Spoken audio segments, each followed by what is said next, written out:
D'après certaines personnes, il est possible de brûler jusqu'à 500 calories grâce à des douches froides. 2 fois, le matin et aussi le soir en rentrant du boulot, tu pourrais comme ça brûler jusqu'à 500 kilocalories de graisse par jour. Alors est-ce qu'il est vraiment possible de perdre du gras grâce à l'immersion au froid? Dans cette vidéo, je vous propose de regarder la théorie, puis en pratique, est-ce que oui ou non, les bains froids, ou du moins l'immersion au froid, permet de perdre du gras.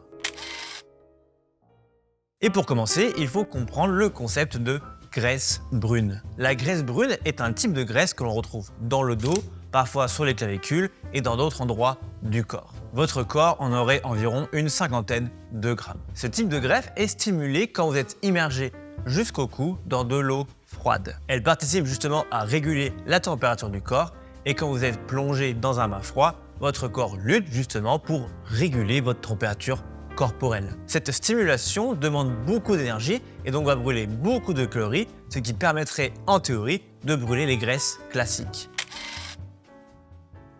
Les Inuits sont le peuple autochtone de l'Arctique et possèdent plus de graisse brune que le reste du monde. Des chercheurs sont justement allés mesurer et en moyenne, ils ont 2 fois plus de graisse brune que nous. Ce peuple n'est pas plus musclé, n'est pas plus sec que le reste du monde et en réalité, ils ont petit à petit les mêmes problèmes que nous, c'est-à-dire un surpoids trop important. Donc là, on ne peut pas dire que plus de graisse brune égale moins de graisse classique. Mais la preuve reste faible, je suis d'accord. Récemment, il y a une étude partagée par Andrew Huberman, un docteur américain très connu pour son podcast sur YouTube. Cette étude prouverait que l'on peut perdre du gras au niveau de l'abdomen grâce au bain froid. Une immersion froide de 2 minutes jusqu'au cou et 5 douches froides de 30 secondes par semaine ont entraîné une réduction significative de la graisse abdominale et du tour de taille chez les hommes de cette étude. Également de multiples améliorations psychologiques liées au stress et au bien-être. Cette étude a été publiée dans le British Medical Journal et est réalisée sur des hommes et des femmes soldats. On a un groupe contrôle qui ne fait rien et un groupe immersion qui lui va s'immerger dans de l'eau froide en dessous de 6 degrés au moins une fois par semaine et réalise 4 douches de 30 secondes à moins de 10 degrés. On ne sait pas combien de fois par semaine il s'immergeait dans de l'eau froide, on sait seulement pour les douches. Le protocole est vraiment très peu précis, c'est plutôt louche, mais c'est comme ça. Et ils ont fini par observer que chez les soldats hommes, il y avait une diminution du gras autour de l'abdomen. Mais continuons d'analyser cette étude. Premier souci, les chercheurs ont expliqué les bienfaits théoriques de l'immersion dans de l'eau froide au groupe immersion eau froide. En gros, ils ont expliqué les résultats qu'ils espéraient atteindre au groupe justement de l'étude.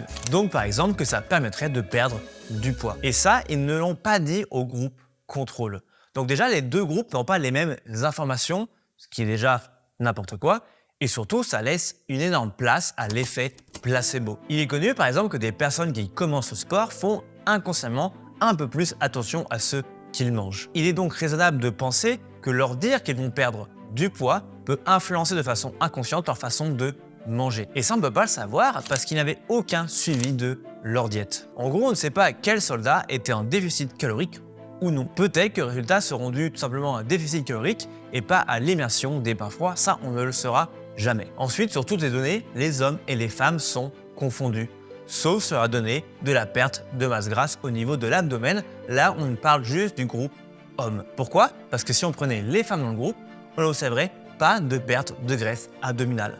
Ils ont donc tout simplement enlevé les femmes de cette partie et ont mis seulement le résultat des hommes. Mais ok, on pourrait trouver des arguments pour dire qu'ils ont séparé hommes et femmes, on n'a pas la même physiologie, etc. Ok, ça ne s'arrête pas là, car il n'y a eu aucune comparaison entre le groupe contrôle et le groupe immersion. En gros, on ne sait pas si le groupe contrôle a perdu plus de graisse au niveau de l'abdomen que le groupe immersion.